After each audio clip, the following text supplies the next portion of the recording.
Olá, tudo bem, gente? Estamos aqui começando mais uma live da página da Fala de Gênero Sim. Boa noite. Não, ainda é boa tarde. Boa tarde para todo mundo, tá? Hoje a gente vai conversar com uma pessoa muito especial, que é uma referência, inclusive para mim, na pesquisa que estou fazendo hoje, né? Que é uma referência hoje nas discussões de gênero, de sexualidade, com especial atenção para a educação. Então, eu estou muito feliz de estar contando com ela aqui. Eu vou apresentar para vocês, essa aqui é a Meg Hayara, para quem ainda não conhece, se você ainda não conhece, tá? A Meg tem licenciatura em desenho e especialização em História da Arte pela Escola de Música e Belas Artes do Paraná. Ela é especialista também em História e Cultura Africana e Afro-Brasileira, Educação e Ações Afirmativas. Tá? Ela tem mestrado e doutorado em Educação pela Universidade Federal do Paraná. É hoje professora adjunta no setor de educação e professora no programa de pós-graduação em educação lá da UFPR e é coordenadora lá também na universidade do Núcleo de Estudos Afro-Brasileiros, o NEAB. Tá? E, além de tudo, como se não bastasse, ela agora é cidadã honorária de Curitiba, meu amor, tá? Tá bom para você? Meg, super obrigado por você estar aqui, viu? Maravilhoso você ter aceito esse convite. Fico muito feliz mesmo de ter você. Tá, Alexandre, obrigado, eu que agradeço o convite, né? Então, assim, essa cidadania honorária, assim, eu acho que, do ponto de vista pessoal, ele merece ser comemorado, mas é um momento também para a gente pensar a respeito das outras pessoas trans que não têm, né, esse estatuto de pessoa, de cidadã assegurado, né? Então, assim, quando houve essa possibilidade, eu falei, beleza, né? E é claro que quando for receber o título, né, vai ter um evento na Câmara dos Vereadores aqui em Curitiba, e o close está garantido, meu bem, porque eu falei, a gente vai encher de travesti, mulheres trans, né, e homens trans, porque a gente não tem preguiça, né? E assim, chegando com salto e com a gilete rodando na ponta do elástico, né? Porque é assim que a gente trabalha. É isso mesmo. Ai, maravilha. Obrigado mesmo por você ter aceito. Agora, eu queria começar pedindo para você falar um pouquinho do que você está fazendo agora, Meg. Eu sei que você eu acabei de comprar, inclusive, uma coleção de livros que tem 2 livros seus. Né? O que você está fazendo nesse momento? Assim, o que você está publicando? O que você está pesquisando? Como é que está a sua vida acadêmica e profissional? Então, Alexandre, agora eu também estou na coordenação do COPENE, né, que é o Congresso Nacional de Pesquisadoras e Pesquisadores Negros, né, eu faço parte do comitê científico, né, também, assim, a primeira vez, né, que um evento desse, que discute relações raciais, tem uma pessoa trans, né, ali na coordenação do comitê científico. E eu, Jaqueline Gomes Jesus e Letícia Carolina, a gente fez uma proposta de publicação especial no COPENE, né, e essa publicação foi aprovada e será um livro só com autoras trans negras, né? Então a gente já está entrando em contato com as nossas convidadas e pessoas da academia e pessoas que também estão trabalhando em outras áreas, né? Nas artes, na religião, sabe, no movimento social, porque a gente precisa, né, fazer esse debate em várias frentes, né? Para mostrar que o conhecimento ele emerge de vários lugares, não somente da academia, né? E eu estou pesquisando muito, assim, estou muito impactada, né, com relação as pessoas trans, né, travesti, mulheres trans, dentro, né, das comunidades negras, né? Eu estou fazendo estou tentando fazer esse mapeamento,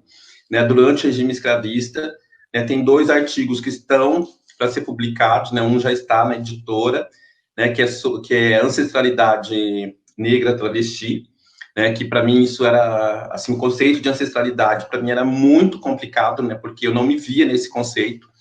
E quando eu comecei a buscar essas referências, eu fiquei mais indignado ainda, né? Com relação aos estudos das relações étnico-raciais, né? Por que esses corpos trans, por que essas pessoas pretas LGBTs que estavam aqui numa luta antirracista, numa luta anti-escravagista, por que essas pessoas foram retiradas da história de uma forma tão violenta, né? dentro de uma área do conhecimento que se supõe fazer um revisionismo histórico-conceitual, né? Então, eu tenho trabalhado nessa perspectiva. Um outro artigo é sobre os corpos transfemininos nas artes visuais, né? Eu trabalhei só com arte bidimensional, né, nesse artigo, e, assim, viajei por várias partes do mundo, né? Fui para o continente africano, fui para a Ásia, fui para as Américas, e é muito potente a presença desses corpos no campo do sagrado, né? Muitas culturas que tinham divindades que não eram cisgêneras heteronormativas, assim, eram corpos trans, né? E isso, para mim, como a minha formação também é em artes visuais, leitura de imagem, para mim, é fundamental, e eu estou transitando por esses lugares, né? E agora estou muito, assim, me sentindo muito provocada a produzir um livro sobre esses corpos transfemininos nas artes visuais, porque tem muito material, é muita coisa, sabe? E questiono também os estudos de gênero, né, e de sexualidades, que também contribuem para esse apagamento dos corpos trans, né? Então, a gente, sabe, aparece uma normalização da homossexualidade, principalmente a homossexualidade masculina branca, né, e vão apagando outras possibilidades de corpos. E eu fico pensando assim, né? Se as travestis, as mulheres trans, não estivessem ocupando esse espaço na academia, quem é que estaria fazendo esse revisionismo? Né? Porque quando a gente pega texto de algum, eu não vou falar o nome, né, de alguns sujeitos, né, de alguns homens gays, né, que são responsáveis pela estruturação do movimento gay no Brasil, a partir da década de 1980, né? E eles colocam todas as pessoas, né, debaixo desse guarda-chuva, né, da homossexualidade, né, inclusive travesti, mulheres trans. E eles vão apagando essas resistências, né? Então, e para mim é fundamental que a gente faça esse questionamento. A gente lê textos desses homens e tá lá ele discorrendo a respeito de um corpo que não é um corpo cis masculino, é um corpo trans, mas é tratado no masculino, tem o seu nome social ignorado, né, de uma forma muito irresponsável. Eu não sei se isso é proposital ou se isso é assim, um limite teórico, né? Mas só que quando a gente pega texto de 2017, a gente sabe que isso é um posicionamento político, né? Então, e aí a gente tem que meter o pé na porta, assim, sabe? Fazer críticas, assim, a gente faz aquela linha, né? A gente lê aquela porra, a gente fica surta, dá 2 voltas no quarteirão, toma uma cerveja de 5 pila ali na esquina, volta, respira e escreve, né, de uma forma minimamente acadêmica para poder fazer esses questionamentos. Porque a verdade, a vontade é, meu bem, assim, se embolar, né? Porque é muito foda isso, assim, sabe? Né?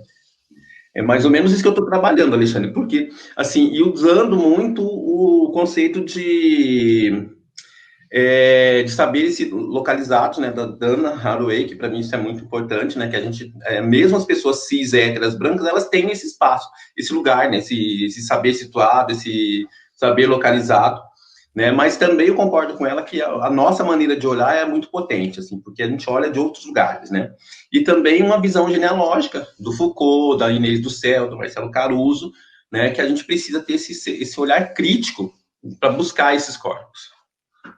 Então, eu queria exatamente chegar nesse ponto para conversar contigo, porque a gente está vivendo, desde o caso lá da Lilia Schwartz, uma polêmica em torno da ideia de lugar de fala, de quem pode produzir conhecimento sobre o quê, quem pode falar sobre o quê, etc. Né? E tem alguns grupos fervilhando, alguns grupos acadêmicos de WhatsApp fervilhando, né? E eu queria pensar aqui, queria te pedir para ajudar a gente a pensar um pouco, o lugar de fala é como um lugar de produção de conhecimento, né? Não é novidade, a gente sabe que a forma como a gente enxerga o mundo, a forma como a gente vê o mundo, ela tem muito a ver com a posição social que a gente ocupa dentro desse mundo. É isso, determinados lugares permitem certas perspectivas e não permitem outras, né? Então, nesse sentido, eu queria te perguntar qual a importância que você percebe, tu está me descrevendo aí um livro só de pesquisadoras trans negras, né? Qual a importância das pessoas trans estarem não mais como objeto de pesquisa, né? Como até alguns anos atrás, mas acessando os meios de produção do conhecimento científico e produzindo ciência a partir desse lugar que não é o lugar da cisgeneridade. Sim. Então, Alexandre, assim, vou pegar um exemplo bem recente, né, que foi o videoclipe da Beyoncé, né, que deu toda aquela encrenca, né, porque uma mulher branca, cis, hétera, resolveu fazer uma crítica totalmente descontextualizada e desconectada da realidade, né, a partir do lugar dela de branca, de ocidentalizada, de uma formação totalmente, assim, embora ela escreva sobre relações étnico-raciais, mas tem questões que ela não consegue fazer esse deslocamento, sabe? Ela não consegue minimamente internalizar aquilo que a gente está tentando problematizar. Então, quando eu cito esse exemplo desses homens gays que escrevem sobre tudo e sobre todos, e coloca tudo dentro dessa lógica da homossexualidade masculina, é porque para eles não é possível uma outra existência que não seja aquelas que eles vivenciam.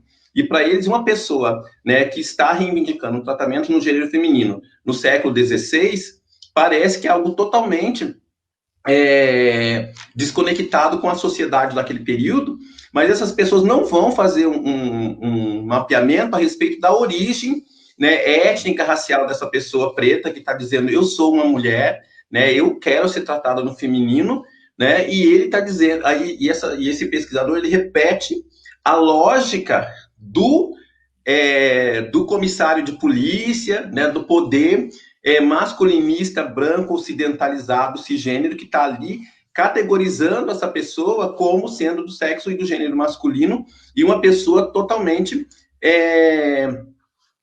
assim, sem autocontrole, sem autodomínio sobre a sua existência, né, precisando da tutela dessa branquitude, dessa cisgeneridade hegemônica para poder existir. Né? E quando esse sujeito ele reproduz essa norma, né, ele não está, às vezes ele não está agindo de má fé, ele está falando daquele lugar que ele transita, que ele ocupa e que ele vivencia e que ele experiencia. E quando eu olho, né, para esse texto, falo, não, isso aqui não é um homem gay, é uma mulher trans, é uma travesti. Né? Quando a Vitória, em 1556, presa em Portugal, ela dizia na polícia, eu tenho todos os buracos, né, que ela teve que passar por uma verificação, né, como acontece com mulheres trans ainda hoje, para poder fazer uma cirurgia de readequação genital, ela teve que passar por uma banca para provar que ela era uma mulher, né, e ela dizia, eu tenho todos os buracos, né, como se ela tivesse realmente, assim, ela tinha certeza de que ela era, sabe, ela não estava reduzida a um órgão genital. E aí, analisando o texto de um autor brasileiro que diz que durante o dia a Vitória, ela era um chimbamba, ou seja, era um homossexual masculino, e à noite ela se transformava, me poupe, gente.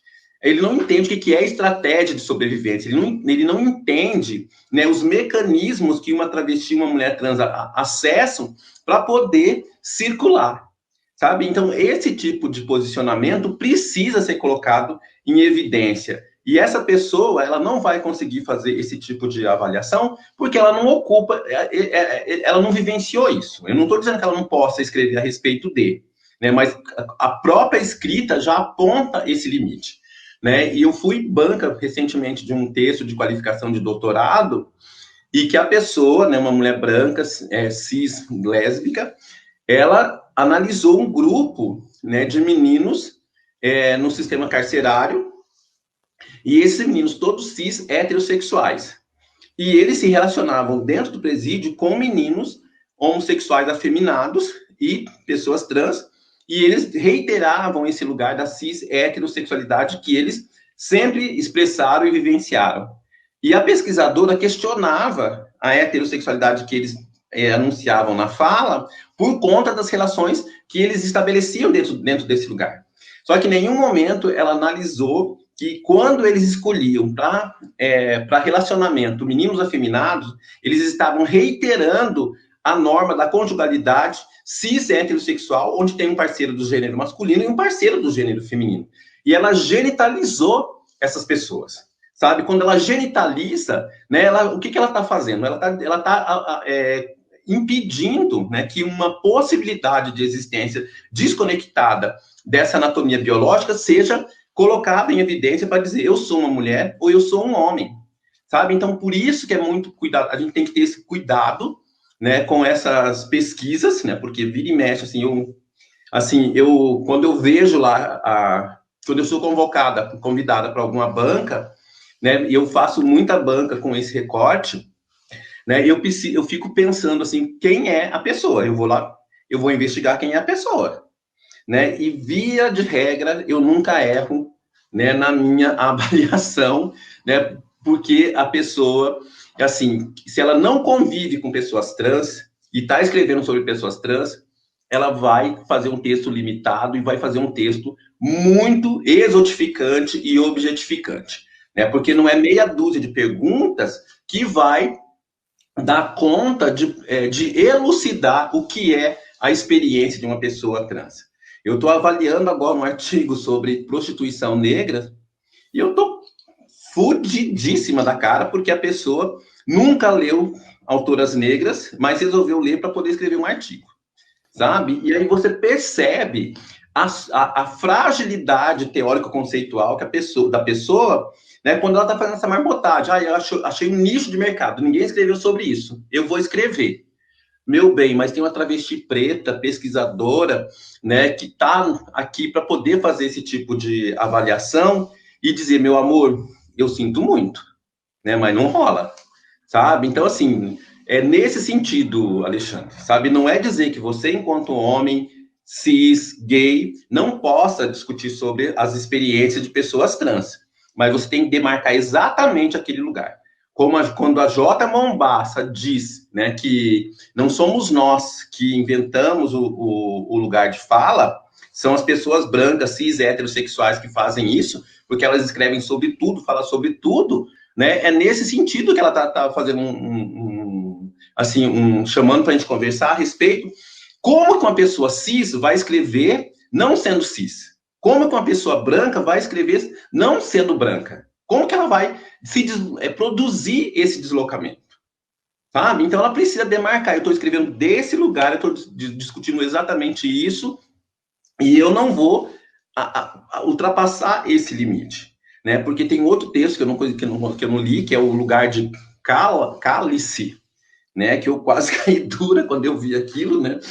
E eu falei, gente, não, é muito abuso, assim, sabe? Porque as pessoas não leem, né? Não nos ouvem também, né? Elas não têm uma escuta, porque eu até anotei aqui, né? O que acontece, né? Com essa relação, né? Porque assim as pessoas elas não escutam, né? Elas não olham, né? Elas não interpretam, elas não analisam, mas elas concluem, sabe? E isso que é o perigoso, sabe? Porque assim eu sempre fico pensando por que, né? Como que a pessoa chega nesse resultado, né? Se ela tá ali, se ela analisa, se ela lê uma entrevista, a entrevista está dizendo outra coisa, mas ela não conseguiu, né, transpor esses limites, sabe, Alexandre? Então, é por isso que esse lugar, né, ele precisa ser muito demarcado por todo mundo, né, e assim, e uma coisa que eu também sempre a gente tem discutido muito,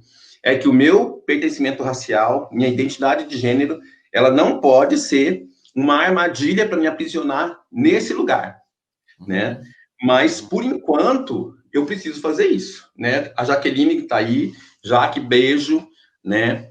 E Jordana também, Maria Regina, beijo, né? Eu vi a Márcia Montes também, né? Então, assim... Tem uma coisa, eu estava discutindo outro dia com uma colega que dizia para mim que, em vez de lugar de fala, ela preferia usar posição de sujeito, né? E eu argumentava assim, olha, eu acho que na tática do lugar de fala, que é uma ferramenta para a gente usar na disputa política, tem uma dimensão que é isso, é posição de sujeito. É um pouco isso que a gente está discutindo aqui, né? eu estou localizado e esse meu ponto, né, essa minha posição me permite certo ponto de vista, mas ela também me traz alguns limites, e eu preciso reconhecer isso, né? E só um ego muito narcísico para achar que realmente, a partir do seu próprio ponto, você pode enxergar o mundo inteiro. Mas tem uma dimensão também do lugar de fala, que é um certo lugar de cala, que é uma certa interdição mesmo de discursos colonizadores, discursos que têm efeitos colonizadores. Então, em alguma medida, é uma chamada para a gente perceber, olha, todo mundo fala de algum lugar, mas também olha, você não pode mais lançar esse discurso a partir aí do teu lugar de grupo dominante, lançar esse discurso sobre um grupo subalterno, produzindo os efeitos colonizadores que você produz. Então, em que medida, o que você diria? E não é sempre fácil lidar com esse deslocamento. Muitas dessas pessoas, né, algumas nunca foram muito amigas, mas algumas dessas pessoas que hoje estão se incomodando já foram, em alguma medida, aliadas, né? Já foram as pessoas que pesquisavam os temas que ninguém na academia branca cis hétero queria pesquisar, né? E pode, e é desconfortável, é tenso viver esse desconforto desse deslocamento, de olha, o contexto mudou, agora a gente tem outras pessoas aqui produzindo, e é importante que essas pessoas tenham espaço, né, de fala e de escuta. E o tempo e o espaço é limitado. Talvez signifique que você tenha que ter menos espaço de fala e escuta dentro desse tema, né? O que você diria para essas pessoas cis, que ainda ocupam, cis brancas, que ainda ocupam a maioria das posições na academia brasileira? Porque se hoje a graduação, a gente já virou o jogo e a gente já tem uma maioria negra na graduação pública, nas pós-graduações, nas cadeiras de professor, orientadora, a gente ainda tem majoritariamente pessoas cis, heterossexuais, brancas, de classe média. O que você diria para essas pessoas diante desse incômodo vivido mesmo por esse deslocamento, por essa mudança no campo? Tá. Bom, deixa eu dar um oi para Eliane Maio também, lá da UEM, lá em Maringá, né, que é uma parceira, né, de pesquisa, assim, uma pessoa que eu admiro muito, orientou a Lua Lambert, uma travesti babadeira, fez uma dissertação fodástica, né, enfim. Mas, Alexandre, assim, quando a gente pensa, né, nesses deslocamentos todos, tem pessoas que estão esperneando, porque elas não querem largar esse lugar de forma nenhuma, né? Tem um sujeito, tem um camarada, assim, eu gosto muito do trabalho dele, né, não vou falar o nome, mas ele escreveu um texto, assim, e também ele falou isso numa mesa, que ele foi entrevistar um menino trans, né, no Chile, e esse menino pegou e falou para ele que não ia dar entrevista para um homem branco cisgênero, mesmo que ele fosse gay, né, porque anteontem a gente estava conversando com uma menina, oi Sara, né, a Sara York, lá do Rio de Janeiro, né, Revolução Travesti, meu bem, então, assim, e numa mesa, esse pesquisador, ele descreveu esse incômodo, né, dessa negativa desse menino trans, sabe? Só faltou colocar assim, tipo, quem você pensa que é para você me dizer um não, sabe? Porque, assim, eu sou um sujeito muito renomado no Brasil, eu pesquiso, sabe? Ou seja, e conversando sobre isso, uma amiga minha que mora em Londrina, né, uma travesti, né, e ela falou assim, que hoje ela não dá entrevista para pessoas cisgêneras se a pessoa não pagar, né, o programa dela, porque, assim, isso é muito recorrente, né, as pessoas tiram as meninas que estão trabalhando, que estão na esquina, né, e não querem pagar nada, tipo assim, como se a sobrevivência dela tivesse assegurada depois dessas entrevistas, que nunca tem uma devolutiva também, sabe? Então, assim, e isso é muito recorrente, Alexandre, porque esses grupos de pesquisa, eles querem nos estudar, mas eles não nos querem como colegas de departamento, né? Então, isso é muito foda, assim, porque e quando a gente questiona isso, né, porque, assim, a Fran Demétrio, que é uma pesquisadora lá da Universidade do Recôncavo da Bahia, ela veio para Curitiba ano passado num evento, né, e ela é da área da saúde, e ela foi convidada, assim, às pressas, para substituir uma professora de uma mesa sobre saúde integral da população LGBT, né? E a Fran, ela estava aqui na minha casa, ela estava hospedada aqui, e ela teve que organizar a fala dela, assim, tipo, 1 hora antes da mesa, ela foi convocada e a gente conversou. Eu falei, Fran, se você não estiver nessa mesa, quem é que vai estar?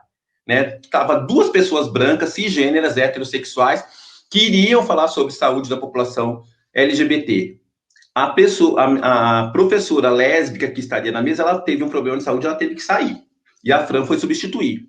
E foi o que a gente imaginou que aconteceria. As 2 falas gravitaram em torno do HIV/AIDS, sabe? Isso em 2019, as mesmas reproduções estereotipadas, reducionistas, a respeito da população LGBT, foram reavivadas de uma forma extremamente preocupante, né? E assim, e as 2 pessoas, um professor de uma universidade do Rio Grande do Sul, com um grupo de pesquisa, todo composto por pessoas brancas e gêneras heterossexuais.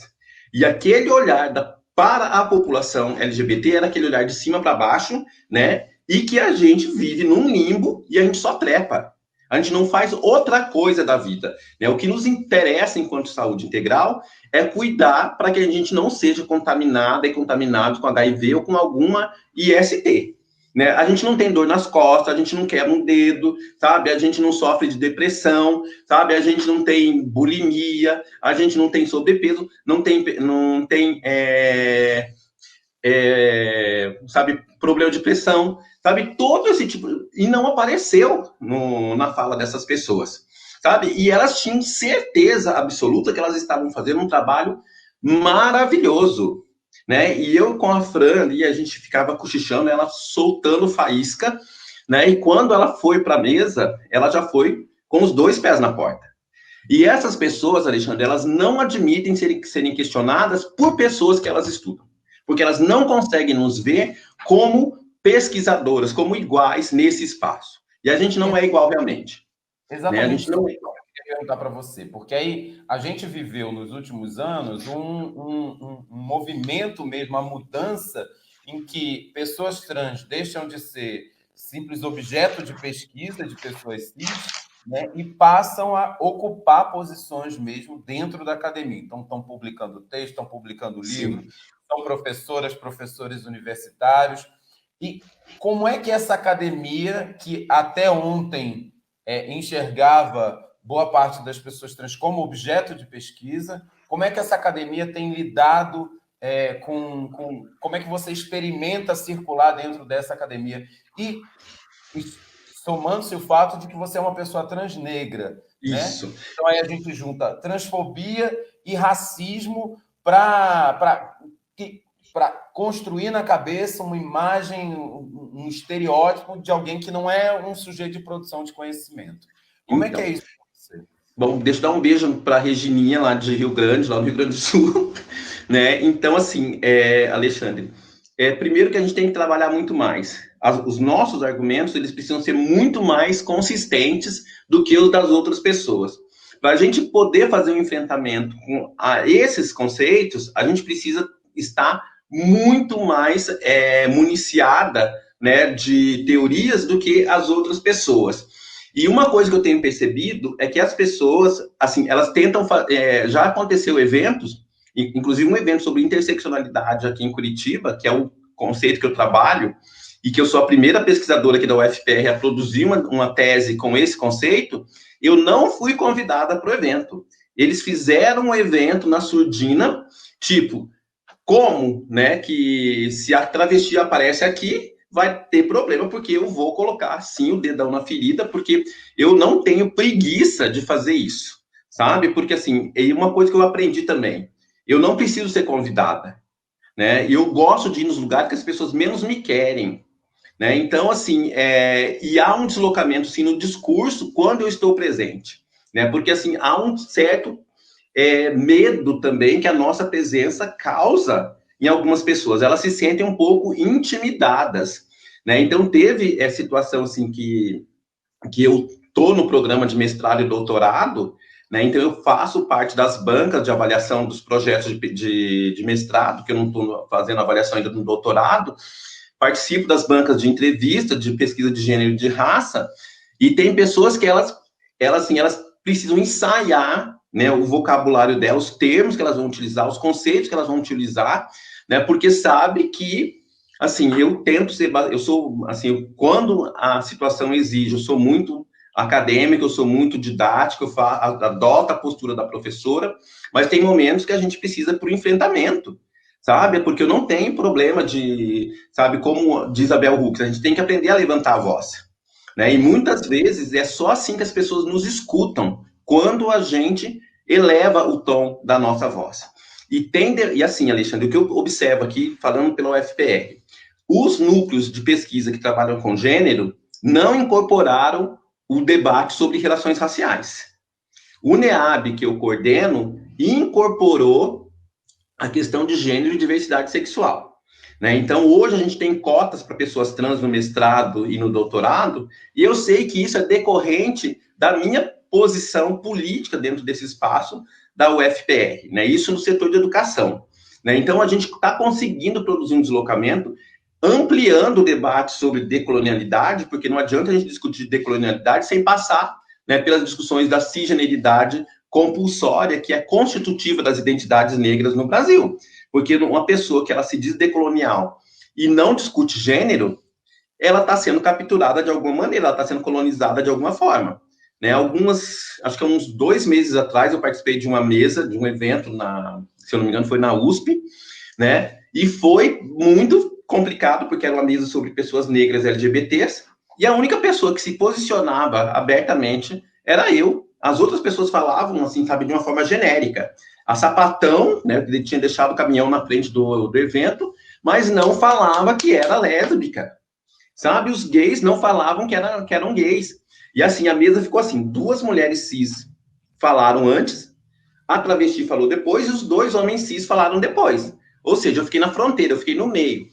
Pode ter sido um acaso? Pode, mas isso é simbólico também, sabe? E a fronteira, ela não é lugar, sabe? E esse lugar, as pessoas estão tentando nos alocar nesse lugar, sabe? Porque, assim, quando uma mulher trans, ela reivindica o direito de ser mulher, tendo um pau ou passando por uma cirurgia de reeducação genital, ela é questionada o tempo todo. E tem pessoas trans que estão caindo na armadilha de voltar para o limbo, achando que o limbo é esse lugar da resistência. Resistência, para mim, é ter uma certidão de nascimento do sexo feminino com a piroca. Isso, para mim, é revolucionário. Agora, voltar para aquela fronteira que sempre me colocaram, né, do não lugar, eu não vou ocupar esse lugar, porque algum teórico branco, cis, europeu, criou essas categorias fronteiriças como sendo as mais revolucionárias, como sendo as mais babadeiras, e que nos impede de ter acesso ao afeto, acesso a um espaço no mercado de trabalho. A gente não tem acesso nem a um banheiro, né, se a gente for acessar esse lugar fronteiriço, como algumas pessoas estão querendo. Ou seja, a academia, ela é muito canalha nesse sentido, Alexandre. Porque quando a gente dá um passo, eles criam outras armadilhas para poder tentar nos convencer que a gente está fora do lugar, né? E agora estão com essa história de que, tipo, isso é muito identitarismo. Meu amor, e você que é branco, cis, hétero, você já parou para pensar como é que a sua identidade é construída? Você já parou para pensar como que você nunca se apercebeu como essa pessoa, né? Porque todos esses marcadores você está heteroatribuindo àquele sujeito que você quer que fique nessa fronteira do limbo, sabe? Hoje mesmo um menino me chama para conversar. Oi, Meg, eu sou um homem trans não binário. Eu falei, tem vários erros na sua frase. Se você é homem, meu amor, você é binário. Se você é trans, você é binário. Por que você não diz que você é uma pessoa cis não binária? Se você tem a cis norma a seu favor, e você pode fazer uso dela em algum momento, você não é uma pessoa trans. Sabe? Eu não estou dizendo que uma pessoa trans precisa obrigatoriamente fazer uma construção corporal, né? Porque eu conheço algumas meninas trans que se recusam a fazer um processo de hormonoterapia, mas têm uma identidade consolidada. sabe? E agora que a gente está ocupando esse lugar, Alexandre, como pesquisadoras, como pensadoras, aí as pessoas vêm dizer para a gente, mas vocês foram capturados pela cisnorma. Vocês estão sendo capturadas quando você muda o seu nome, você retifica o seu nome, você está sendo capturada. Meu amor, vá à merda, sabe? Porque não existe nada de revolucionário em passar fome, não existe nada de revolucionário em não ter emprego, não existe nada de revolucionário ficar sendo impedida, né, de ocupar um determinado espaço na sociedade, porque você não tem uma anatomia biológica que te autoriza. E tem muitas pessoas caindo nessa armadilha, sabe? Então, para mim, é fundamental que a gente esteja dentro da academia, Alexandre, para poder falar, esse conceito, meu bem, tem vários problemas, inclusive para as mais novinhas que adoram o modismo, né? Porque eu sempre penso assim, né? Quando a gente pensa na cultura trans, ela é extremamente colonial. Né? Ela é colonizada pelos Estados Unidos, ela é colonizada, né, por esses centros europeus de consumo, né? Porque a gente não tem uma discussão nesse sentido, de uma construção identitária com os nossos marcadores aqui da nossa sociedade do Brasil, sabe, assim, com as nossas especificidades, sabe? Então, assim, eu não vou me permitir cair nessas armadilhas, né? Porque, assim, eu prefiro me engalfinhar, né, com pares, né, de uma forma que eu seja uma pessoa que possa elucidar essas armadilhas para essas pessoas mais próximas, do que essas pessoas estarem sendo impedidas de ocupar um espaço social, porque elas estão reafirmando essas armadilhas que as pessoas cis estão construindo para a gente o tempo todo, assim, sabe? É mais ou menos assim. Gente, eu não sou tão briguenta, não, tá? Eu sou boazinha. Não sei não, hein? Madame Satã mora nesse corpo. Às vezes a gente tem que brigar mesmo, né, mano? Eu queria te perguntar o seguinte, Meg, a gente tá. Você trouxe aí a coisa do NEAB, da mesa que você participou com outras pessoas negras. A gente vê circulando pela internet alguns discursos hoje, também entre novinhas, mas não só, né? Que falam, para além das brancas cis hétero que chamam a gente de identitária, né, como se elas não tivessem identidade, ou como se toda a potência que a gente tem para trazer para a política e para a ciência se reduzisse a uma questão de identidade, né? Mas, para além delas, tem entre pessoas negras, né, discursos que falam, que colocam as questões de gênero e de sexualidade como pautas que estariam que dividiriam o movimento negro, né? Ou que falam da agenda feminista e da agenda LGBT como uma agenda de brancos, né? Tem algumas falas, inclusive, que, de alguma maneira, negam que homossexualidade, transgeneridade sejam alguma coisa que faça parte da história africana da cultura das pessoas negras, né? Como é que você percebe isso? Como é que você vê isso? Então, Alexandre, assim, aqui o NEAB, para mim, ele é uma ilha, né? Porque isso não é regra nas discussões de relações étnico-raciais. Né? Então, a Jaqueline, a Vera Verão, eu que pintei, né? Tá aqui abençoando, né? Concordo com a Sara York, eu tô lendo os comentários, né? Ser revolucionária com barriga vazia, meu amor, sabe? Ser fora do padrão. As pessoas que cobram isso da gente, elas não querem, né? Romper com essa lógica para poder se fuder depois, né? Enfim, então, assim, Alexandre, em 2018, né, eu escrevi um artigo chamado Por que Você Não Me Abraça? A invisibilização de travestis e mulheres transexuais no movimento social de negras e negros, né? Desde 2015, né, quando a Verônica Dominique, a Verônica Bolina, aliás, ela sofreu aquela violência em São Paulo, foi brutalmente espancada pela polícia, teve os cabelos raspados, ela foi exposta de uma forma muito truculenta, e o movimento social de negras e negros silenciou a respeito. Eu fiquei muito, muito indignada com essa situação. Né? Mais recentemente, agora em 2020, né, em junho, a Iana Dior, né, uma menina trans, negra, estadunidense, com 21 anos, foi brutalmente espancada durante uma caminhada, durante uma passeata antirracista nos Estados Unidos, né, em Minnesota, né, naquela campanha Vidas Negras Importam. E aí ficou muito visível que não são todas as vidas negras que importam, né, são as vidas negras cisgêneras heterossexuais.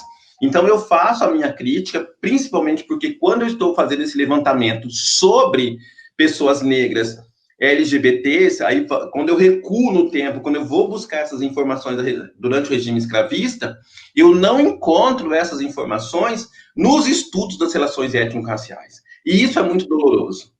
Mesmo quando a gente tem o Nina Rodrigues, né, um pesquisador, por mais racista que seja, ele vai afirmar, no final do século XIX, início do século XX, que havia no Brasil um período do hermafroditismo banto-nagô, né? Ou seja, a população negra que ele está analisando, ela não é uma população constituída dentro de uma cisgeneridade heterossexual imposta pelo Ocidente.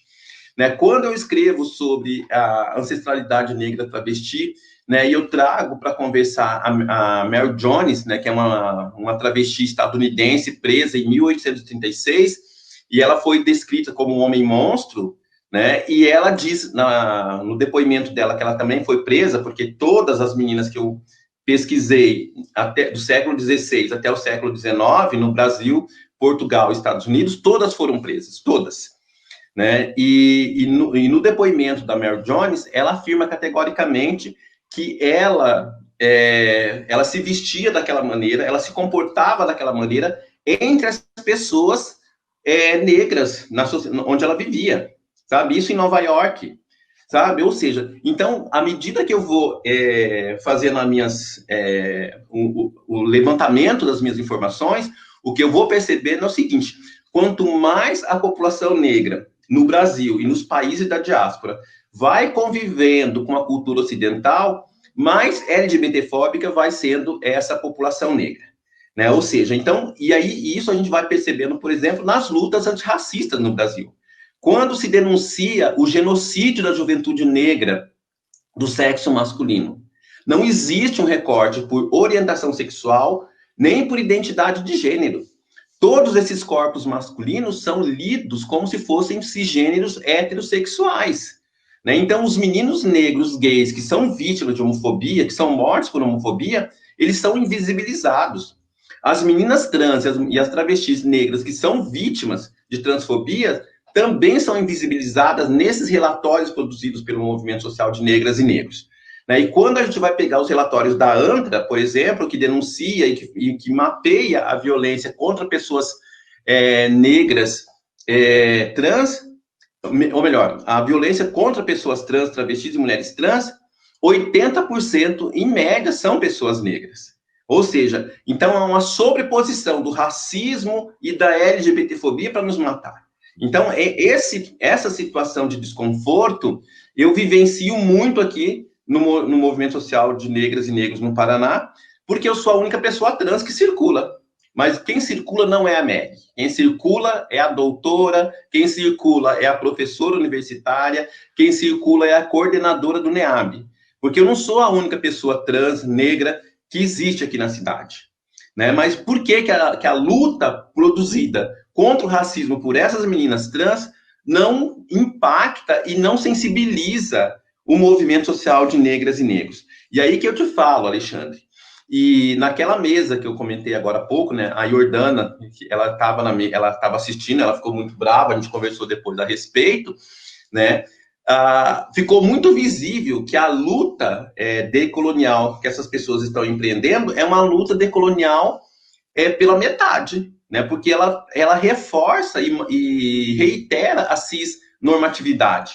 Elas não passam pela desconstrução do gênero, né, porque quando eu chego em alguns países africanos, por exemplo, no Mali, onde vivem os Dogons, por exemplo, eles diziam que o corpo perfeito era um corpo trans, era um corpo com peito e pau, sabe? E são inúmeras esculturas, são vários estilos escultóricos dessa etnia que eram cultuados como divindades, gente. E aí, como que a história da arte africana apaga essas imagens? Como que elas deixam de existir, né, em nome de uma normatização da cisgeneridade?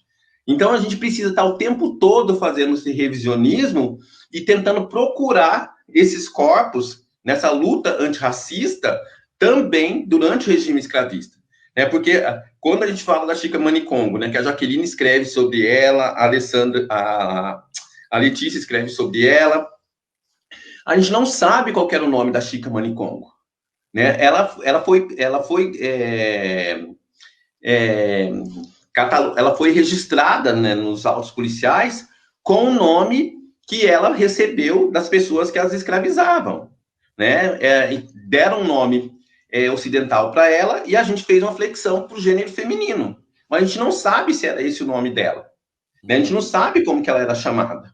Né? Então, isso é muito doloroso, né? Porque essas histórias foram apagadas pela colonização e reafirmada pelas pesquisas das relações étnico-raciais. E isso é muito doloroso. Né? Por isso que quando eu vou discutir o conceito de ancestralidade travesti, é pensando nesses corpos, né, que a cis heteronorma dos estudos das relações étnico-raciais apagaram.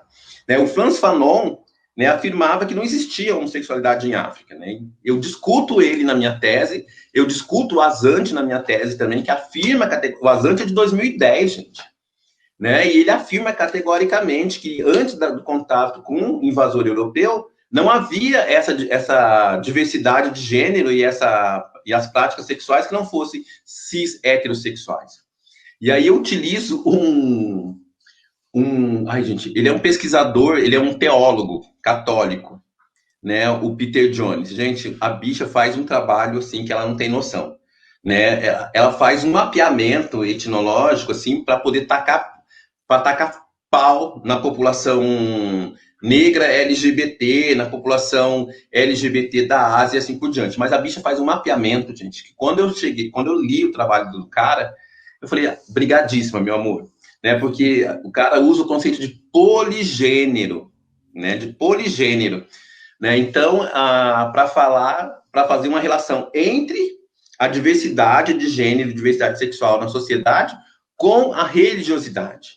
Cara, ele faz um movimento muito power, muito power, né? E eu leio o trabalho dele dando risada, né? Porque ele tá querendo tacar o pau na gente e a gente só sentindo a purpurina, né? Respingando por todos os lados, né? Porque ele traz informações a respeito, inclusive, né, de pinturas rupestres, né? Do período neolítico, que tem esses corpos com peito e com pau, né? Sendo grafados, ou seja, e por que a gente é reduzida, a gente é colocada na sociedade contemporânea? Né? Por que a gente não tem essa história garantida, Alexandre? E é aí que entra as grandes tretas, né, meu bem? Né? Porque a gente chega na academia e a gente não chega com uma base teórica superficial. A gente vai para o mestrado, a gente já vai com a gilete afiadíssima. Né? A Sarah York acabou de defender um mestrado com uma dissertação fodástica, gente. Né? A Tiffany Odara, uma Yalorixá, pedagoga, sabe, lá de Salvador, lançando um livro sobre pedagogia da desobediência, gente. A gente é muito consistente naquilo que a gente faz. Né? E eu fico muito, assim,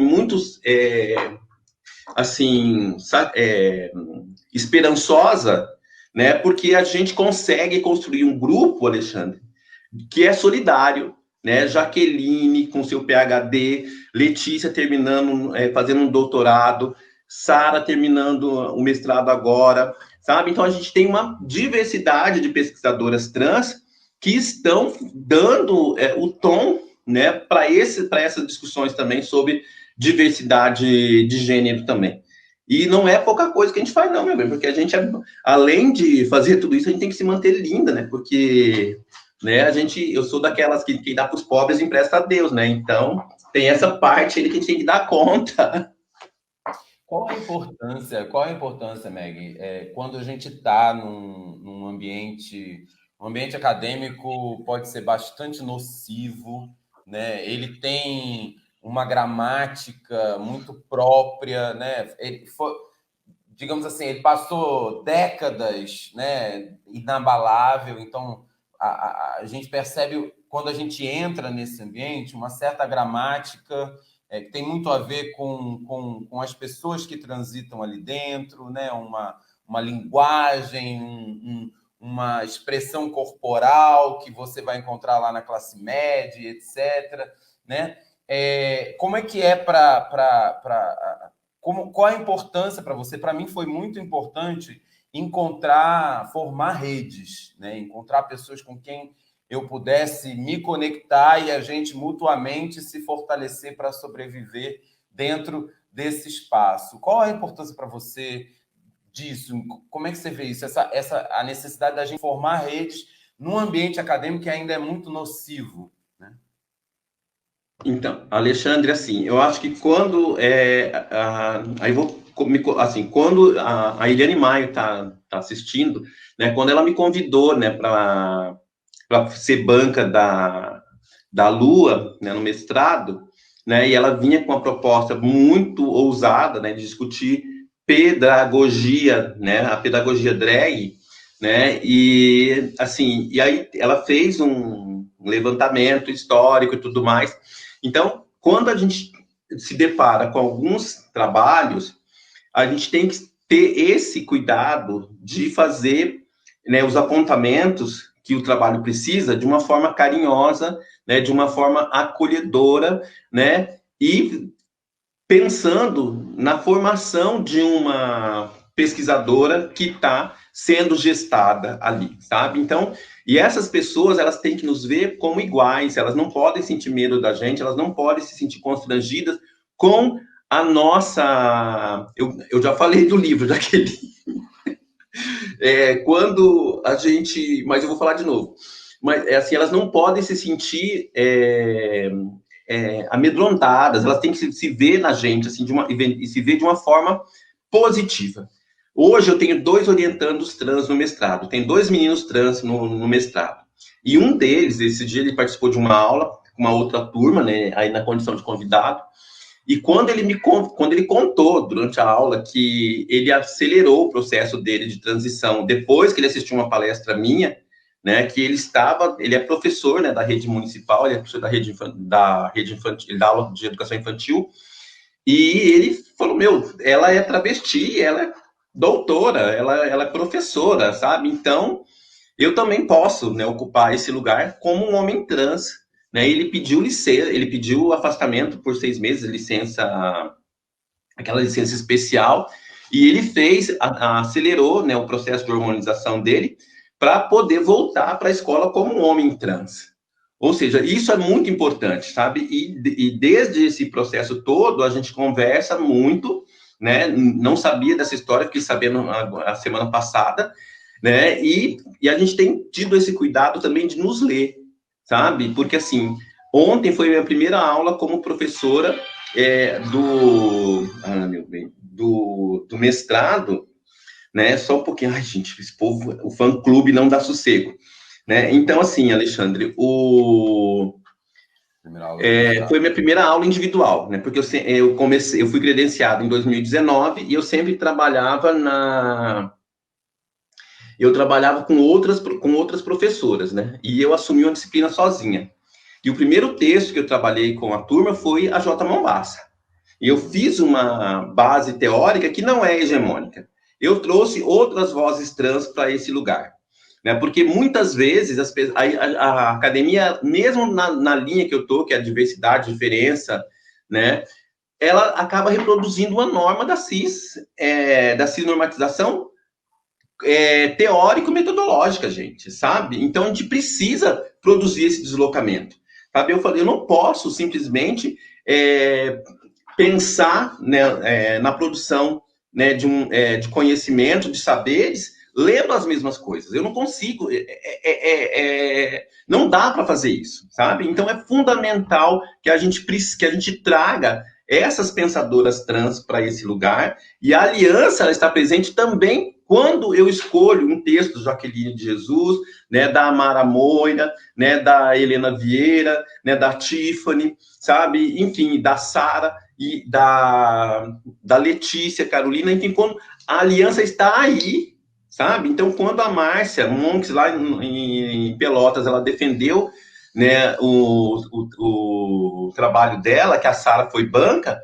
Meu, a gente tem que estimular essa menina a continuar pesquisando, sabe? A gente não pode usar esse lugar, né, como pessoas arrogantes, como acontece com muitas pessoas que estão na academia, que usam esse lugar, nesse estatuto, né, que a academia estabelece, como sendo aquelas que podem falar, né, e as outras pessoas têm que ouvir.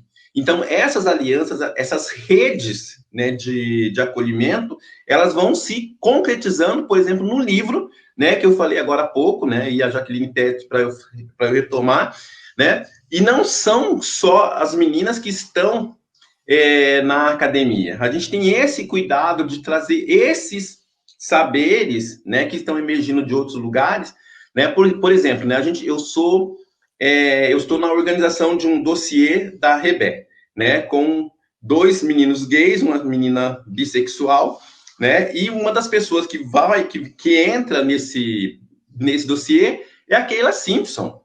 E para a gente ela é uma intelectual orgânica, gente, ela não tem uma formação acadêmica, mas a Keila é extremamente articulada e extremamente necessária para a gente, sabe? Então é fundamental que a gente tenha essa consciência que os saberes produzidos pelas pessoas trans, eles estão em vários espaços, né? Então, quando, né, eu vejo assim a fala da Cris de Madrid, agora, que é pré-candidata a vereadora lá em João Pessoa, e uma fala extremamente potente, sabe, isso é emblemático, assim, sabe, isso é fundamental, né? Então, assim, a gente precisa, sabe, desse acolhimento, desse aconchego, desse cheiro, né, das nossas conversas no boteco.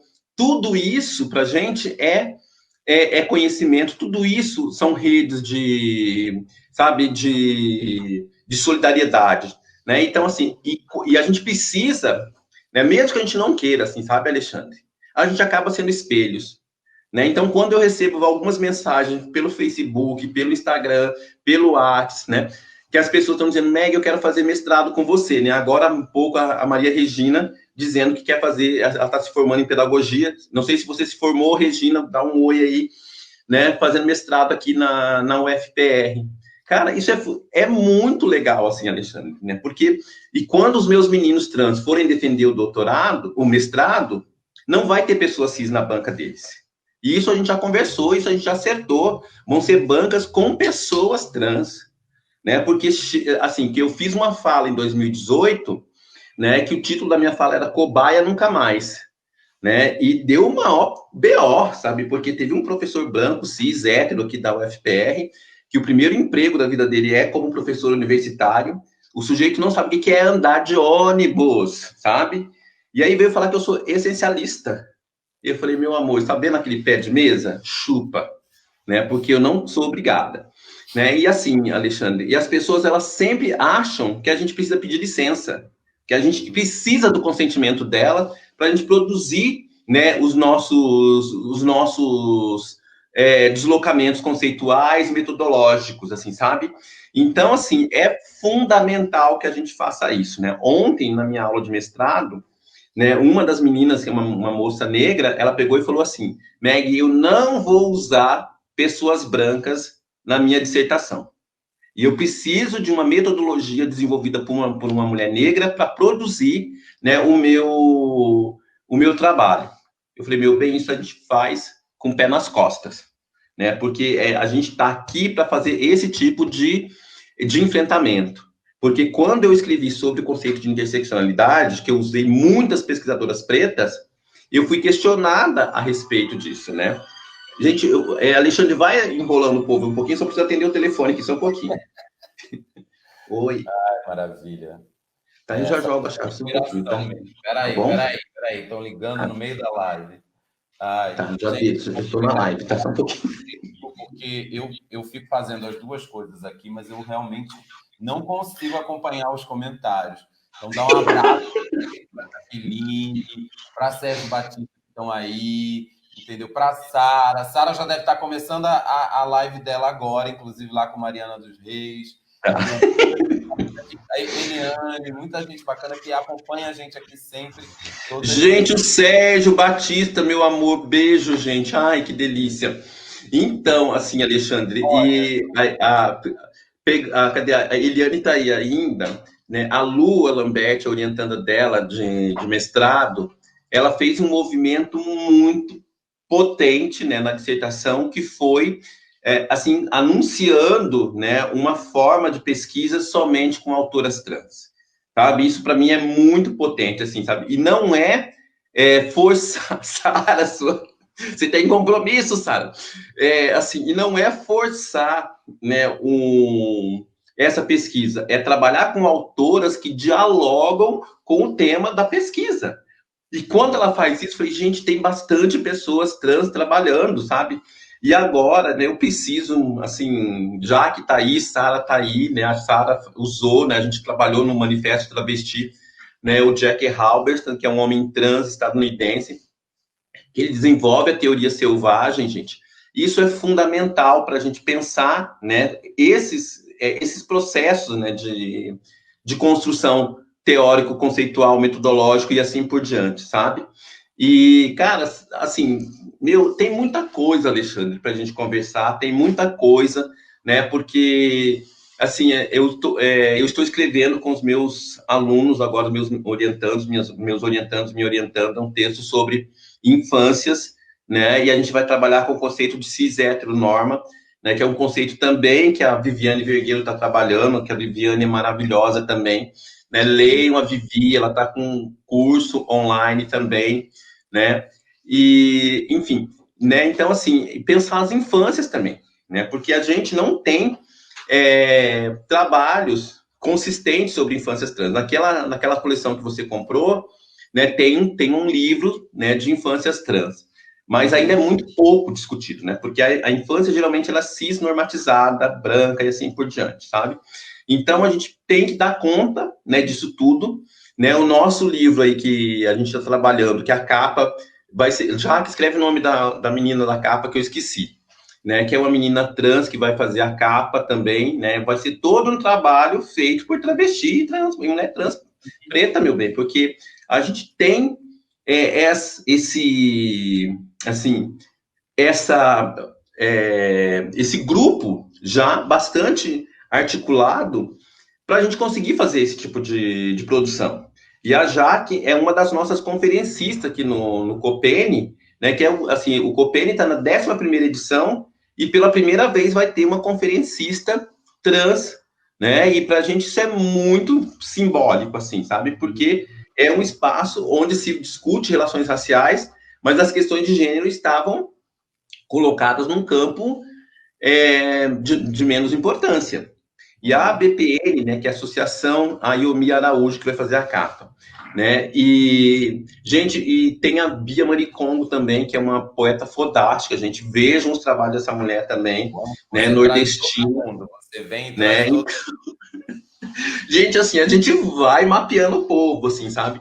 Então, e amanhã, sexta-feira, tem aqui em Curitiba, a gente vai ter a pré-estreia de um filme, né, Alice Júnior, que conta a história de uma menina trans, adolescente. Eu faço uma figuração no filme, faço uma ponta, né, sou atriz, modelo, vou colocar no Lattes, né, e, enfim. Então, assim, Alexandre, a gente está conseguindo, pelo menos, criar uma situação desconfortável para algumas pessoas, né? Porque hoje, cara, assim, eu não sei se eu vou fazer a pronúncia correta acho que é Elisha, deixa eu ver o nome da menina que está no mestrado, Elisha Silva, né? Que está no mestrado, tá fazendo mestrado, né? Uma menina, uma travesti, né? E ela, vamos chamar a Meg para fazer banca. Gente, é fundamental que a gente construa esses lugares, assim, sabe, de aconchegos, assim, sabe? Porque é muito legal, né, a gente acompanhar, né, um processo de formação de uma mestra travesti, de um mestre trans, de uma mestra trans, sabe? A gente participar desse processo é muito emocionante, né? Eu fui banca com a Jaqueline aqui em Curitiba, do André Guerreiro, um menino trans que defendeu o doutorado esse ano, né? Então, assim, é muito emocionante, Alexandre, sabe? É muito, sabe, dá sabe, assim, um ar de esperança que a gente está conseguindo, né, romper com essas amarras, sabe? Então, Maria Regininha, meu amor. Ai, que arraso, ela vai discutir infância. E o trabalho da... Discutindo infância. Ai, gente, a Jaqueline, meu Deus, me deu um branco agora. A menina da psicologia lá de Salvador, gente, que pesquisa invisibilidade das... a solidão da mulher trans negra, gente. A Ariane Sena, né? Ela é da psicologia, está fazendo mestrado, discutindo a solidão da mulher trans negra. A gente... Cara, Alexandre, a gente vai tomar conta do mundo, meu bebê. Eu sinto muito, né? Mas... Então, né? para a gente fechar, a última pergunta que eu queria te fazer era exatamente nesse sentido, né? Alexandre, você segura um pouquinho aí, gente, que eu preciso abrir a porta ali rapidinho, tá? Vai enrolando um pouco. Tá, mas vai aí, eu já volto para responder. Vamos aqui. Gente, olha, eu não tô conseguindo acompanhar aqui os comentários, vou aproveitar para fazer isso agora, tá? É engraçado, eu acho muito interessante quando o Meg traz... Ela não vem sozinha, né? Ela traz todo mundo que está junto, né? E aí isso dá essa dimensão para a gente, o quanto essa rede é potente mesmo, né? Que está formando uma rede potente. Eu estava falando exatamente sobre como você, Meg, você não vem sozinha, você traz um monte de gente, né? E dá para a gente essa sensação de um movimento mesmo que está acontecendo, de uma mudança, de um deslocamento que está acontecendo nessa academia brasileira tão aristocrática, tão rígida, tão fixa e tudo mais. E aí, para a gente fechar, eu queria te fazer uma pergunta nesse sentido. Tem gente que, diante dessa academia racista, transfóbica e etc., desistiu da academia e acha que a academia não é o lugar para a gente, não é o lugar para a gente fazer essas lutas e etc. O que tu diria para essas pessoas? Está valendo a pena disputar essa academia? Não está valendo a pena? Alexandre, é isso que as pessoas querem, que a gente desista, né? Que a gente não faça, que a gente não ocupe esse lugar, né? Porque assim, eu sempre faço questão de lembrar que eu tentei o mestrado 4 vezes, né? Eu entrei na 4ª tentativa. E não era por incompetência minha, não é porque eu tinha um projeto ruim, né? Mas é porque a academia realmente ela não me queria, né? Porque eu não era o padrão de corpo que essa academia esperava que eu tivesse, né? Então, e assim, reprovei uma vez, voltei ano seguinte, não era reprovado na prova escrita, não era reprovada na análise do projeto. Cara, e esse povo simplesmente, assim, falou, o que essa criatura está fazendo aqui de volta? Mas eu estava ali, né? E eu tive que desenvolver mecanismo para poder romper, né, com essa barreira. E a partir do momento que eu entrei mesmo. Já no primeiro ano de mestrado, eu fui dar aula numa pós-graduação, eu ofereci uma disciplina optativa na pedagogia, com 36 pessoas matriculadas, e assim foi indo, sabe? Eu comecei a ocupar um espaço de uma forma muito consistente, né? E à medida que eu ia ocupando esse espaço, outras pessoas iam se espelhando em mim também. E a falta de referências também interfere nesse processo todo, né? Então, hoje, quando eu digo que eu tenho 2 orientandos trans no mestrado, cara, é um deslocamento muito importante, assim, porque são 3 pessoas trans dentro de um programa, uma orientadora e 2 orientandos. E isso, alguns anos atrás, a gente não conseguia pensar nessa possibilidade, né? Então, isso para mim é fundamental, né? Em 2018, eu fui fazer uma palestra aqui perto de Curitiba, em Ponta Grossa, na Universidade Estadual de Ponta Grossa, e num evento em parceria da universidade com o movimento social, né? E uma professora que dá aula no EJA, né? Ela tinha várias alunas travesti, e ela divulgou o evento, falou, vai vir uma professora da Universidade Federal do Paraná, ela é doutora, ela é travesti, e teve uma menina que não acreditava, falou, não existe professora, não existe uma doutora travesti, isso é impossível. E ela foi na palestra para ter certeza que isso não era uma pegadinha, assim, sabe? Ela ficou no fundo da sala, ela não falou comigo, né? Ela ficou um pouco constrangida, né? Mas depois ela me procurou pelo Facebook, me mandou mensagem, né, me contou uma história, assim, sabe, que eu chorei muito, né, porque ela trabalhava como diarista, e ela estava muito satisfeita em concluir o ensino médio no EJA. Quando ela ouviu a minha história e tudo mais, que ela assistiu a palestra, ela se sentiu estimulada a continuar estudando, sabe? Ou seja, ela precisava de um exemplo palpável, concreto, real, para que ela se sentisse parte desse lugar, sabe? Então, assim, isso é muito importante. Cris, eu só vou discordar de você aí com relação ao conceito de evasão escolar, tá? A gente tem que cuidar com esse conceito de evasão porque ele é muito perigoso, né? Ninguém evade de um espaço quando tem os seus direitos respeitados, né? As pessoas trans, elas são expulsas da escola. E quando pesquisadores e pesquisadoras de educação trabalham com esse conceito de evasão, elas não querem discutir as estratégias, as micropolíticas que operam dentro desse espaço que nos expulsam todos os dias, né? Que nos fazem com que a gente não se sinta parte desse lugar.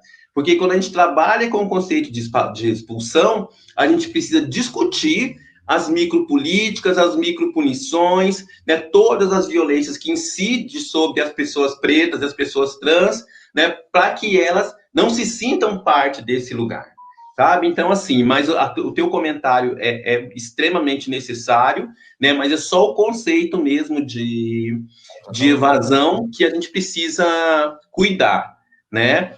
E... Ai, Alexandre, que delícia! Que papo, hein? Que delícia esse papo, hein? Amor, muito obrigado mesmo. Estamos juntos nesse processo de enfrentamento dessa academia rígida aí, travada, tá? Para que a gente consiga socializar, democratizar de uma maneira mais significativa, substancial, esses meios de produção do conhecimento.